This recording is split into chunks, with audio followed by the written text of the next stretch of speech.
How are you doing, guys? I hope everybody is doing great. In the last lecture, we have studied some idioms and phrases. We also learned their various meanings. Today also, we are going to learn some fantastic idioms and phrases. Hello everyone, I am Sangapal Chakranarayan. I welcome you back on our official YouTube channel, my English with Sangapal sir. So, let us start learning few more idioms and phrases. The very first idiom is, let us see. The very first idiom is go broke. What does mean by go broke? Go broke चा अर्थ काय होतो? So the meaning of go broke is become bankrupt. Bankrupt, काहीच पैसे नाहीत. ठणठण गोपाल, काय म्हणू त्याला आपण? ठणठण Gopal. To spend or lose all of one's money. किंवा आपले पैसे सर्व गमावून टाकणे, सर्व खर्चून टाकणे, हा सुद्धा होतो अर्थ go broke चा. Next, to become completely out of money or to suffer financial ruin. Same meaning आहे. म्हणजे काय होणे? ठणठण गोपाल होणे, पैसे नसणे. काय म्हणू शकतो याला? ठणठण गोपाल. आपल्या इथे काय म्हणतात याला? ठणठण गोपाल. ठीक आहे. म्हणजे काय ठणठण गोपाल म्हणजे काय? काहीही पैसे नसणे.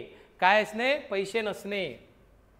पैशाची चणचण, पैशाची किंवा आर्थिक चणचण ज्याला म्हणतो तेच म्हणजे go broke, not break, go broke. As a result of heavy gambling, he had to go broke in the long run. He had to go broke in the long run. तो काय झाला? ठणठण गोपाल झाला, एवढं लक्षात घ्यायचं आहे. ठणठण गोपाल म्हणजे काहीच नाही, पैशाची चणचण, आर्थिकरित्या बुडाला. मग दुसरं काय आहे? नेक्स्ट एक्झाम्पल आहे. if we don't manage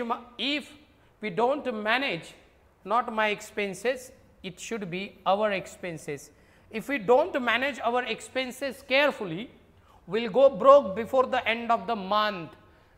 जर लक्षात घ्यायचं आहे, तुम्ही स्पर्धा परीक्षेची तयारी करतायत, वेगवेगळ्या ठिकाणी राहताय, आता तुम्हाला ठराविक पैसे मिळत आहेत, आणि काय झालं की तुम्ही ठराविक पैसे मिळतात, त्याच्यात एखादा मित्र मैत्रीण भेटल्या, मित्राला मैत्रीण भेटली की लयच आग्रह वाटते, चल ग चहा प्यायला, चल ग कॉफी प्यायला, चल ग नाश्ता करायला, चल ग जेवायला, घेऊन जातो आणि पैसे खर्चून टाकतो. आणि मग महिन्याच्या शेवटी दुसऱ्याला म्हणतो, रे आहेत का 100, आहेत का 200, आहेत का 300, आहेत का 500.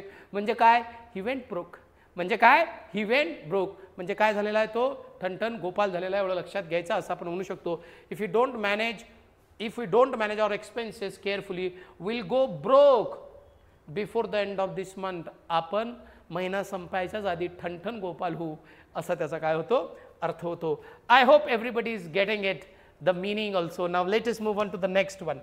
ते बघा, ठणठण गोपाल म्हणजे काय? पैसे नसणे, काहीच नाही. बघा कसे खिसे खाली केलेले आहेत. त्याचं वॉलेट बघा, वॉलेटमध्ये काय आहे? काहीच नाही आहे. म्हणजे कसे आहे? ठणठण गोपाल, they went broke. Next one. The next one is get into hot waters. Get into trouble. Get into hot waters means what? Get into trouble. Get into hot water. Don't get into hot waters. लक्षात घ्यायचा आहे. याचा अर्थ काय होतो? To get waters नाही, ते get water असायला पाहिजे. Let it be, it can work. Waters also. Get into hot waters. ठीक आहे, waters. Get into trouble. He got into hot waters by marrying a girl of another caste. याचा अर्थ काय होतो? गेट इन टू ट्रबल, अडचणीत येणे, अडचणीत सापडणे. काय होतो याचा अर्थ? अडचणीत येणे किंवा सापडणे, हा त्याचा काय अर्थ होतो? काय होतो? अर्थ होतो. मग कायला? अडचणीत येणे. He got into hot waters by marrying a girl of another caste. दुसऱ्या जातीतील पोरीसोबत त्यानं लग्न केलं, म्हणून काय झालं? He got into hot waters म्हणजे he got into trouble. आजकाल आहे, माझा एक मित्र आहे, त्यानं बघा, एका मित्रानं एका वेगळ्या कास्टचा आहे, एकाच कास्टचा आहे, पण एकाच कास्टचं असून त्या कास्टमधल्या खालच्या कास्टमध्ये त्यानं लग्न केलं, म्हणून त्याच्या कास्टचं डिमोशन झालं, असं मी ऐकलेलं आहे. जात एवढी भिनलेली आहे ना आपल्या डोक्यात की ते कधी जाणार नाही. ठीक आहे, पण मग त्यानं तसं केलं म्हणून काय झालं? आता तो अडचणीत सापडला. सर्वजण म्हणतात, अरे तू आमच्या आता बरोबरीचा नाहीस. असो. Ravi got into hot water with his boss after missing several important deadlines, अडचणीत आला, त्याच्या बऱ्याचशा डेडलाईन्स त्यानं गमावून बसल्या. मग आता त्याच्या बॉससोबत तो काय आलेला आहे, अडचणीत आलेला आहे. Have you ever got into hot water with your teachers, with your boss, with somebody else? Have you ever got into waters? No sir, I haven't got into waters yet. All right, no problem if you haven't got into waters yet, but जीवन आहे, जीवनात कधी कोण will get into hot water कोणाला माहित नाही. Next one, she knew she would get into hot water with her parents if they found out she had been lying to them.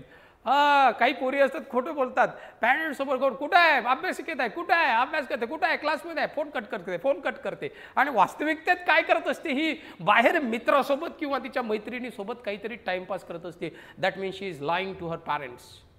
And remember, एक दिवस हे खोटं आपलं उघडं पडत असतं. This will be disclosed, exposed. The moment it will be exposed, तुम्ही काय होईल, you will get into trouble. Let us move to the next one. The politician found himself into hot water after making controversial comments during the interview. बघा ना आपले politician, आता तर निवडणूक आहेत, बरेचसे तुम्हाला कॉन्ट्रोवर्सियल कमेंट्स जे आहेत ते कॉन्ट्रोवर्सियल कमेंट्स करताना तुम्हाला दिसतील. का? They don't want to get into hotter, पण ते वातावरण त्यांना काय काढायचं असते, ढवळून काढायचं असते. Therefore they make such comments, एवढं लक्षात घ्यायचं आहे. Now let us move on to the next one. The next ते बघा, get into hot waters. बघा hot waters, he got into hot waters. Guys save me, I am in hot waters, असा त्याचा काय होतो, अर्थ होतो. इकडे सुद्धा बघा, गेट इन, हा बघा इकडे ऑफिसात आला, ऑफिसमध्ये फेसबुक बघतोय. काय बघतोय, फेसबुक. हे याला दिसलं, आता जसं दिसलं he got into hot water, म्हणते चल निघ ऑफिसमधून बाहेर, तुझी आम्हाला गरज नाही. That means he got into hot waters. Let us move to the next one. The next one is give currency means to make publicly known. माहीत असणे, ठीक आहे. टू लेंड क्रेडिबिलिटी, व्हॅलिडिटी और acceptance to something. It suggest that something is being recognized और acknowledged as valid और relevant. एखाद्या गोष्टीला काय देणे, विश्वासार्हता, वैधता किंवा स्वीकृती देणे म्हणजेच काय, गिव्ह करन्सी. कुठल्या गोष्टीला वैधता, स्वीकृती देता, ते विश्वासार्हता. The government has refuse to give currency to a number of scams. Refuse to give publicly. आता याचा एक अर्थ होतो publicly known. Refuse to give, आता हा पहिला अर्थ आहे याचा. काय आहे याचा पहिला, to make publicly known. The government has refuse to give currency to number of scams. सरकार काय करते, बरेचसे असे स्कॅम असतात की त्या स्कॅमला काय करते ते, it refuse to give currency, it refuse to make it publicly known. लोकांना माहीतच होऊ देत नाही काय घडते. हा पहिल्या अर्थाने. दुसऱ्या अर्थाने बघूया. Her expertise in the field of economics gives currency to her opinions on the stock market. तिच्या ओपिनियन्सला महत्त्व आहे. का महत्त्व आहे? Her expertise in the field of economics, कारण अर्थशास्त्रात तिची जी एक्सपर्टीज आहे त्या एक्सपर्टीजने तिला काय मिळून दिलेली आहे, गिव्स करन्सी. तिला तिची ओळख निर्माण करून दिलेली आहे. तिच्या ओपिनियनला, तिच्या मताला एक विश्वासार्हता प्राप्त झालेली आहे तिच्या त्या नॉलेजमुळे. ठीक आहे, हा त्याचा अर्थ होते. The success of their products launch, the success of their product launch give currency to their marketing strategy. हां, त्यांचं प्रोडक्ट सक्सेसफुली लॉन्च झालं, मग त्यांच्या मार्केटिंग स्ट्रॅटेजीला यानं काय दिलेलं आहे, गिव्ह करन्सी म्हणजे विश्वासार्हता दिलेली आहे, वैधता दिलेली आहे किंवा स्वीकृती दिलेली आहे. हा त्याचा काय होतो, अर्थ होते. ठीक आहे, तुम्ही असं काही तुमच्या जीवनात झालेलं आहे की जिथं तुम्हाला you had to give currency to something, हे फाइंड आउट करायचं आहे. Let us move to the next one. The next one is, now before we move to the next one, मगाशीची जी ॲड होती ती IBPS TCSची होती, पहिलं जे पेज होतं. ठीक आहे, आपले कोर्सेस लॉन्च झालेले आहेत. आपल्या माय करियर अकॅडमी नावाचं आपलं ॲप आहे प्ले स्टोअरला, ते डाउनलोड करून घ्या, माय करियर अकॅडमी. त्याच्यावरती IBPS TCS डायरेक्ट रिक्रुटमेंटचा एक कोर्स झालेला आहे, दुसरा बँकिंगचा झालेला आहे. बँकिंगची बॅच आहे, एक कंबाईन ग्रुप बी आणि ग्रुप सीची बॅच झालेली आहे. ठीक आहे, जो कोणी हा व्हिडिओ बघून, आता सध्या तरी त्याच्यावर काही डिस्काउंट दिलेला नाही आहे, पण व्हिडिओ पाहून जर तुम्ही कॉल केला तर तुम्हाला निश्चितच 30% आत्ताच्या या कोर्सला मी काय आहे डिस्काउंट देणार आहे. 14 एप्रिलची ऑफर होती. बरेच जणांना यूट्यूबवरती त्याचं प्रमोशन केलं नाही, परंतु टेलिग्राम चॅनलला त्याचं मी प्रमोशन केलं होतं. टेलिग्राम चॅनल अजून कोणी जॉईन नसेल केलं तर आपलं टेलिग्राम चॅनल तुम्ही जॉईन करू शकता, इंग्लिश विथ संगपाल सर किंवा इंग्लिश पॉईंट नाव सर्च केलं की तुम्हाला ते भेटून जाईल. नाही भेटलं तर माझा नंबर आहे 7972669517. मैसेज मी I send that link to you or else this link is given. टेलिग्रामची लिंक आपल्या डिस्क्रिप्शनमध्ये दिलेली आहे. टेलिग्राम चॅनलला तुम्ही जॉईन करून ठेवा. अशी काही एखादी ऑफर असली तर त्याचं प्रमोशन त्या टेलिग्राम चॅनलला केलं जाते. त्याचबरोबर त्याच्यावरती मी बरेचसे प्रश्नसुद्धा टाकत असतो. एवढ्यात थोडीशी ऑन अँड ऑफ प्रश्न असतात, पण प्रश्न मात्र आपल्या टेलिग्राम चॅनलला निश्चित मी पोस्ट करत असतो, जेणेकरून तुम्हाला त्याच्यातूनही सराव करता येईल आणि परीक्षेला जाताना त्या प्रश्नांची तुम्हाला तिथं हेल्प होईल किंवा कशी हेल्प होईल याच दृष्टिकोनातून मी त्याच्यावरती प्रश्न पोस्ट करत असतो. हजारो प्रश्न त्याच्यावरती पोस्ट आत्तापर्यंत झालेले आहेत. तुम्हाला जेवढे सॉल्व्ह करता आले तेवढे करा. आणखी बरेचसे प्रश्न जे आहेत त्याच्यावरती पोस्ट होत राहतील. चला वळूया आपल्या नेक्स्ट इडियमकडे. The next idiom is great hand. That means expert. What are you लक्षात घ्यायचं आहे. Great hand. He is great hand at organizing social parties. Are you a great hand at something? तुम्ही कुठल्या गोष्टीत एक्सपर्ट आहे का? He is a great hand. He is a great hand at debate.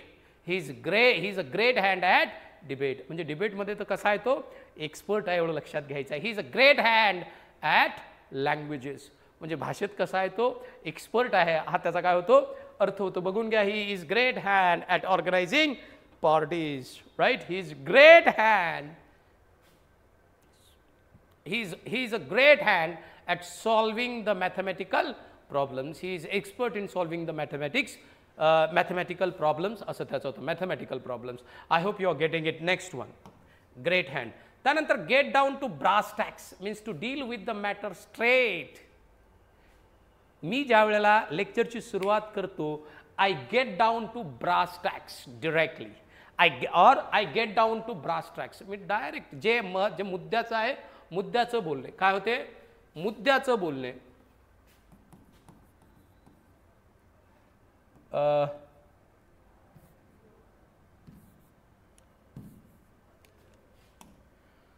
मुद्द्याचं बोलणे. मुद्द्याचे बोलणे.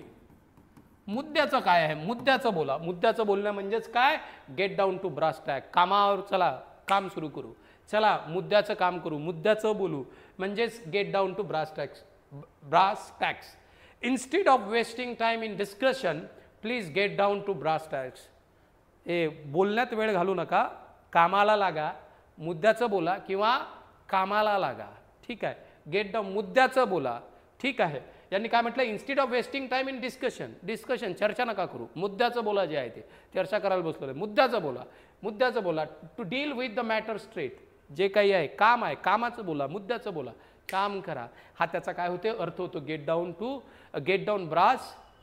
To brass tacks. हा त्याचा काय होते अर्थ होते एवढं लक्षात घ्यायचं आहे. Next one give one a long rope. म्हणजे एखाद्याला एखादी गोष्ट करण्यासाठी स्वातंत्र्य देणे. To give someone freedom to do something. To give someone the freedom to do something in the way they want. त्यांना जसं पाहिजे तसं वागू देणे. तशी कृती करू देणे म्हणजेच give one a long rope. पहिलं उदाहरण आहे he never gives his employees a long rope. He never gives his employees a long rope. म्हणजेच काय त्याच्या एम्प्लॉईजला तो कधीही लॉंग रोप देत नाही. म्हणजे काय देत नाही आहे तर तो फ्रीडम देत नाही. त्यांना पाहिजे तसं काम करू देत नाही. याचा अर्थ असा सुद्धा होऊ शकते की ही don't let them commit mistakes or make mistakes. त्यांना चुका करू देत नाही. तो त्याला जसं पाहिजे तसं तुम्हाला पाहिजे तसं नाही मी सांगतो तसं. That means he do not give his employee a long rope. म्हणजे त्यांना फ्रीडम देत नाही जसं पाहिजे तसं करायला. Next the coach gave the star player a long rope trusting that he would use his talent responsibly. Now look at these two batsmen. The coach has given them a long rope. म्हणजे काय पाहिजे तसं खेळा. I trust you. जसं पाहिजे तसं खेळा. जसं पाहिजे तसं काम करा. हे फ्रीडम देणे म्हणजेच to give someone a long rope हा त्याचा अर्थ होते. Now let us move on to the next one. Good turn म्हणजे an act of kindness. He did me a good turn by recommending me for the post of vice president. ठीक आहे. Look at this guy.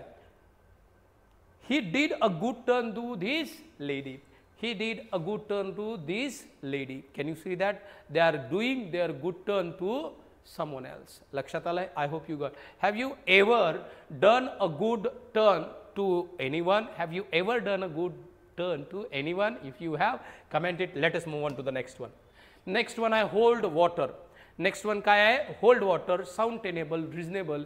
एखादी गोष्ट reasonable वाटणे, ठीक आहे, ही statement will not hold water as it is not based on facts. म्हणजे त्याचं स्टेटमेंट रिझनेबल वाटणार नाही किंवा दम नाही एखाद्या गोष्टीत. एखाद्या गोष्टीत काय नाही, दम नाही, जीव नाही, डज नॉट होल्ड वॉटर. ठीक आहे, होल्ड वॉटर हा त्याच्या स्टेटमेंट म्हणजे दम आहे. It holds water, it holds water हा त्याचा अर्थ होतो.